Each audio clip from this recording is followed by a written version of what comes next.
संसार में ये जो माँ है ना, ये ऐसा रिश्ता है माँ का कि दुनिया के रिश्तों में स्वार्थ हो सकता है, लेकिन माँ का रिश्ता निस्वार्थ होता है। कोई भी माँ अपने बेटे को कभी ये नहीं चाहती कि ये दुखी रहे और मुझे सुख मिले। आपने पति पत्नी को अलग होते हुए देखा होगा, अलग हो जाते हैं, लेकिन माँ अपनी तरफ से कितनी गरीब नहीं होए, कभी बेटे को अलग करना नहीं चाहती है। गरीब से गरीब माताएं भी अपनी बेटी बेटाओं को जन कैसे पाल ले जाती हैं, घास खोद के, मेहनत करके, मजदूरी करके, भीख मांग करके भी 4-4, 6-6 बच्चों को अकेली माँ पाल ले जाती है। उसे कभी वजन नहीं लगता है कि बोझ है मेरे ऊपर, लेकिन दुख तब लगता है जब वे 4-6 बड़े हो जाते हैं और एक ही माँ का बंटवारा कर देते हैं कि 1 महीना तेरे यहाँ, 1 महीना मेरे यहाँ, 1 महीना तीसरे वारे के यहाँ, तो बड़ा दुख होता है। माँ बाप दोनों मिलकर के 10-10 बच्चों को पाल देते हैं, लेकिन माँ बाप 2 पेट वाले हैं, उनके कोई शौक भी नहीं है, कोई खर्चे भी नहीं है। वो उनकी तो कोई पढ़ाई लिखाई का भी खर्चा नहीं है, कपड़ों का भी बहुत खर्चा नहीं है। एक ही कपड़ा में 1 साल काट देते हैं। पहरवे के कपड़ा अलग रखेंगे रोज के, और आवे जावे के अलग रखेंगे, सालों काट देते हैं। लेकिन ऐसे माँ बाप भी वजन बन जाए औलाद पर, और उन माँ बाप को औलाद वजन माने, वह औलाद तो साहब औलाद कहने के लायक नहीं है। औलाद तो वो है कि जितने माँ बाप ने जो कष्ट झेले तो उन कष्टों को समझे, उन्हें जाने, और जब लायक है जाए तो बातें दुगने सुख अपने माँ बाप को देवे की कोशिश करे। औलाद वो है प्रणाम करने के योग्य, सराहना करने के योग्य। ये बहुत सी जो बच्चियां हैं ना, शादी होकर के आती हैं, कोशिश करती हैं कि जल्दी से जल्दी अलग हो जाएं, न्यारे हो जाएं।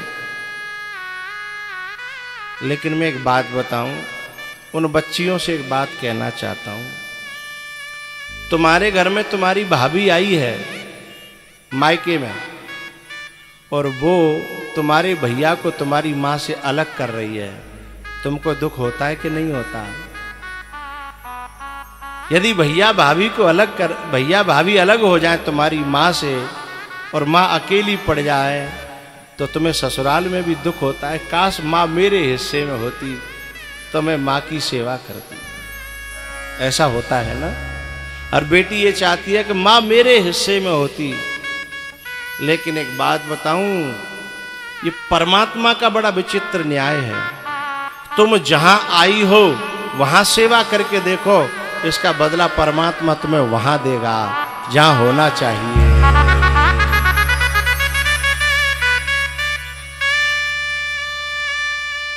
एक बात बताऊं आपको, किसी व्यक्ति पर कोई हत्या हो जाए, भगवान क्षमा कर देता है। कोई व्यक्ति जो है और कोई झूठ साच बोल दे तो भगवान क्षमा कर देता है। लेकिन भगवान उस व्यक्ति को क्षमा नहीं करता जो कलेजे का टुकड़ा होती है माँ, और उस माँ को अपने बेटे से दूर कर दे। माँ को बेटे से दूर कर दे, ऐसी नारी को, ऐसी बहू को कभी परमात्मा क्षमा नहीं करता। कभी बनना हो तो अलग करने वाले मत बनना हो तो माँ और बेटा को मिलाने वाले बनना है। एक बात बताऊं, भगवान जब बछड़ों को छोड़ देते थे ना, वत्सान मुंचन कुचित समय क्रोश संजात हास, जब बछड़ों को छोड़ देते थे, जब अपनी माँ से बछड़ा दौड़ के मिलता था तो भगवान बड़े खुश होते। लेकिन जब माँ से खींच करके बछड़े को कोई खूंटे पे बांधता है ना, तो भगवान को बड़ा कष्ट होता है। ऐसे ही कोई माँ के कलेजे के टुकड़े को माँ से छीने। एक नारी थी, 15 साल हो गए शहर में आए और गांव में माँ रहती है और माँ के हाथ पांव चलते हैं, वहीं अपना गाय भैंस रखती है, दूध से अपना काम चला लेती है, घास खोद खोद करके गाय चरा लेती है। लेकिन वो जो बच्चों के पढ़ाने के बहाने से सिटी में निकल आई बहू, अपने आदमी को ले आई, अपने बच्चे। 15 साल तक अपने आदमी को गांव नहीं जाने दिया। गांव जाने की बात करता तो घर में कलेश कर देती कि ये काम बिगड़ रहा है, वो काम बिगड़ रहा है, ये करना है, वो करना है। एक दिन क्या हुआ, मेला में गए वो पति पत्नी और उनका एक बच्चा था 4-5 साल का, और मेले में वो बच्चा खो गया। अब माँ का हाल रो रो करके बहुत बुरा, बेहोश हो जाए, गिर पड़े। 2.5 घंटे तक जो है उसने सभी मायकों पे बुलवाया। 2.5 घंटे तक पागल सी हो गई माँ। 2.5 घंटे बाद जब उसका बच्चा मिला ना, तो लिपट करके रो करके, समझ लो ऐसा लगा कि वो एक बार मर के दोबारा जी गई हो। वहां पे एक संत आया। उस संत ने कहा, बेटा तेरे से तेरा बच्चा 2.5 घंटे के लिए दूर हो गया था, तेरी क्या हालत हुई? बोले, मरी नहीं, सब कर्म हो गए, बस में मर नहीं पाई, नहीं सब कर्म हो गए। तेरे को अपने बच्चे से इतना प्यार है ना, तो मुझे एक बात बता, कि तेरा जो पति है अपनी माँ से कितने दिन से नहीं मिला है? एक संत कह रहे हैं। बोले, बाबा 15 साल हो गए। बोले, तेरी 2.5 घंटा में ये हालत हो गई है, तो जाकी 15 साल में जाकी माँ की क्या हालत रह रही होगी। उसकी बद्दुआ थी जो तेरा बच्चा खोया। अभी भी सीख ले। तुरंत उस नारी ने कहा, बाबा मेरी आंखें खुल गई, मैं आज ही जाऊंगी गांव, या तो माताजी को अपने साथ लेकर के आऊंगी या फिर वहीं माताजी के साथ गांव में रहूंगी मिलजुल करके। अब मैं किसी के बच्चे को कुछ दूर करना नहीं चाहती। जो ठोकर खा के संभल जाए उसे इंसान कहते हैं? ठोकर खा के संभल जाए, वो संभल गई और तुरंत जो है अपने आदमी से कहा कि अब घर नहीं चलेंगे। बोले, तो अब गांव चलेंगे। तो उसके आदमी ने कहा, गांव? 15 साल से तू जाने नहीं देती थी। बोले, नहीं, एक बाबा मेरी आंख खोल गए, मुझे बहुत बड़ा झटका लगा है, मैं मरी नहीं, मेरे सारे कर्म हो गए। अभी चलो सीधे माँ के पास चलेंगे। और पता है, जब वो बेटा बहू और नाती जब गांव गए और डोकरी को काऊ ने बताई कि तेरे बहू बेटा और नाती आ रहे हैं, आहा, माँ का खुशी का ठिकाना न रहा। नाती को गोद में उठा के चूमने लगी, बेटा को गले से लगाया और अपनी बहू को गले से चिपका करके बोली, जुग जुग जियो, जुग जुग जियो।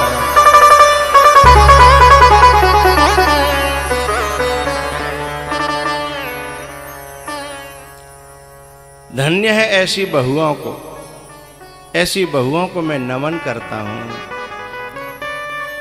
कि बिना ठोकर खाए इस बात को समझ लेती हैं। आज तो मैं प्रार्थना कर रहा हूं, इस कथा को सुनकर के समझ में आई होगी कुछ बहुओं के, तो वह जरूर अपने जीवन में परिवर्तन करेंगी। माँ से कभी बेटे को दूर मत करना, भगवान क्षमा नहीं करे। माँ तो क्षमा कर देगी, लेकिन भगवान कभी क्षमा नहीं करेगा। इस बात का हमेशा ध्यान रखना। पता है, जब उन बहू ने जाकर के अपनी सास से कहा, माताजी हम तुमको लेने आए हैं। सही में बेटा? मां रो पड़ी। 15 साल हो गए थे, एक एक दिन कैसे कैसे जी है, और आशा छोड़ बैठी थी कि अब को बेटा मिलेगो के है सके तो बई दिन आवेगो, ज्यादा ना आग लगानी होगी है, मेरो दाह संस्कार होगा तब आवेगो, ऐसी आशा लगा बैठी थी। लेकिन आज बाकी बहू लेके आई, बहू की पीठ पे हाथ फिराए फिराए कह रही बेटा जुग जुग जियो, बेटा जुग जुग जियो, मैं आत्मा ते दुआ दे रही हूं कि भगवान तेरो भलो करेगो, मेरो बेटा तेने वापस दे दो मोए।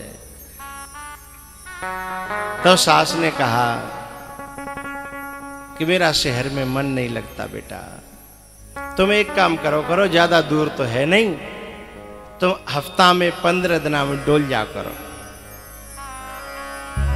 बहू ने कहा नहीं मम्मी आप संग चलो, फिर हम भी आ जाया करेंगे, कभी यहां और कभी।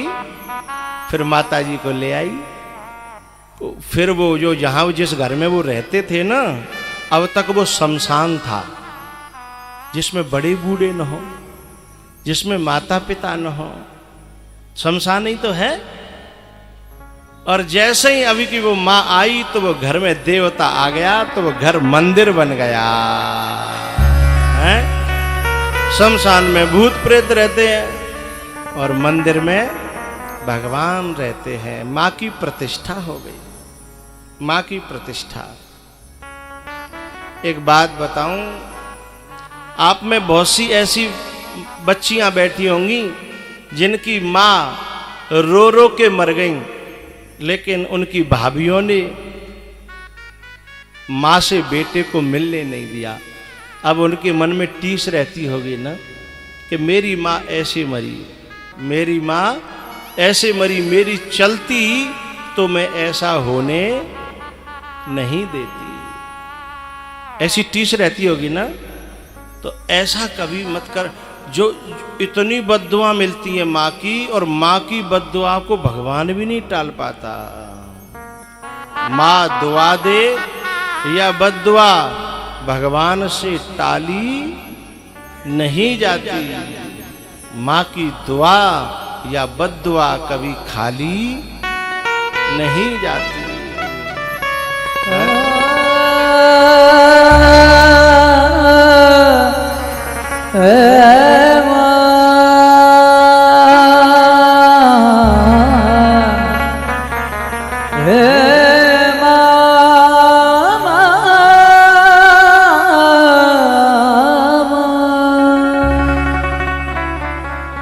माँ का दिल ना दुखा,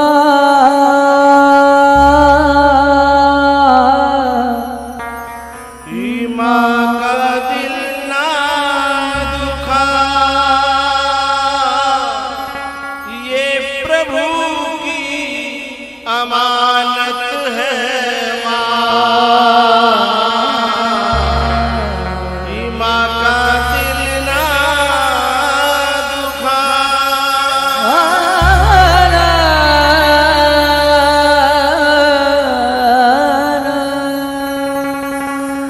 एक बात बताऊं, आपने बहुत देवता पूजे होंगे, बहुत चामुंड मैया, चामुंडा मैया, शीतला मैया, जन कौन कौन सी वैष्णो देवी मैया पूजी होगी।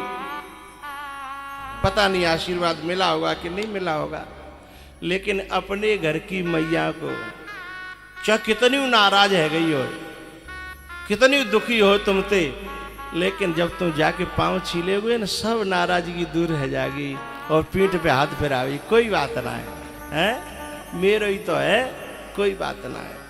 तुम लाख बुरे हो, परमात्मा तो फिर भी कर्मों का दंड देगा। लेकिन माँ कहती है यदि माँ के हाथ में अपने बच्चे की तकदीर लिखने का भगवान परमिशन दे देना, तो शायद हर इंसान की तकदीर इतनी ऊंची होगी, इतनी अच्छी होगी कि शायद ही कोई दुनिया में दुखी रहे। एक बात और कहनी है मुझे, जो माँ की कदर नहीं समझते हैं ना, वो एक बार उनसे मिल लेना जिनकी माँ इस दुनिया में नहीं है। जिनकी माँ इस दुनिया में नहीं है, जिनकी माँ दुनिया को छोड़ कर के चली गई है, उनके पास 2 मिनट बैठ के पूछना कि माँ क्या होती है, तो समझ में आ जाएगा कि माँ की कदर क्या होती है। क्योंकि माँ ऑक्सीजन की तरह है, माँ जल की तरह है, माँ धूप की तरह है।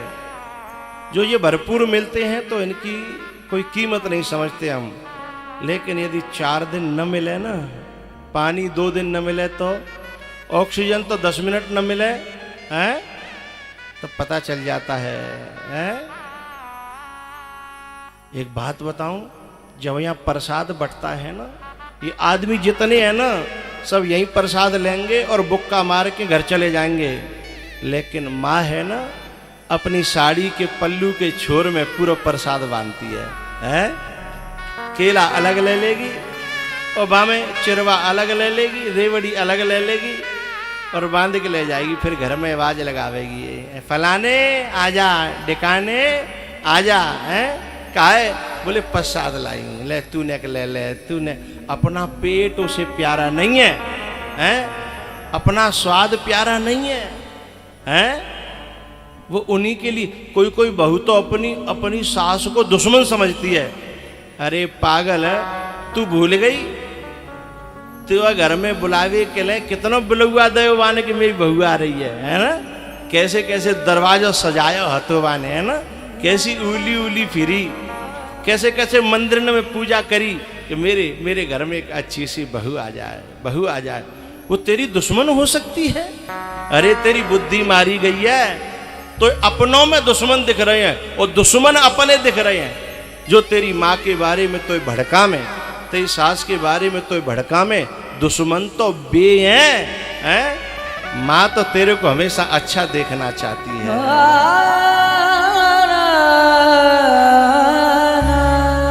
माँ का दिल ना दुखा, ये प्रभु की अमानत है।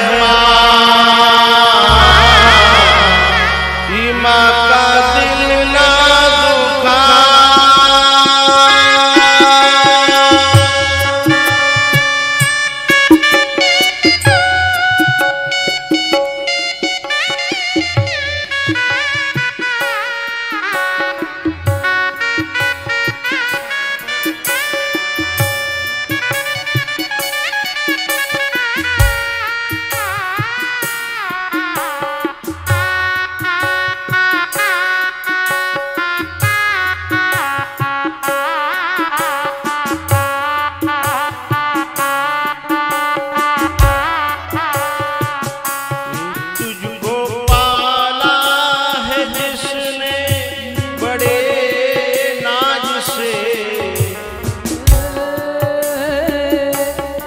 तुझको पाला है जिसने बड़े प्यार से, तेरा दामन भरा उसने किरदार से।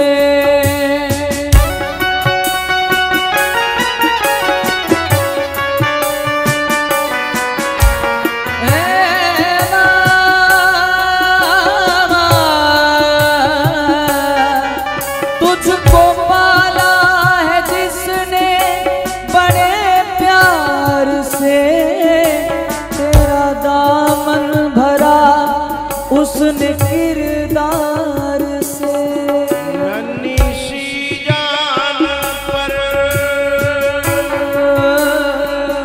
वो बन के साया रहे, वो है माँ का दिल ना दुखा।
यशोदा ने कहा, बेटा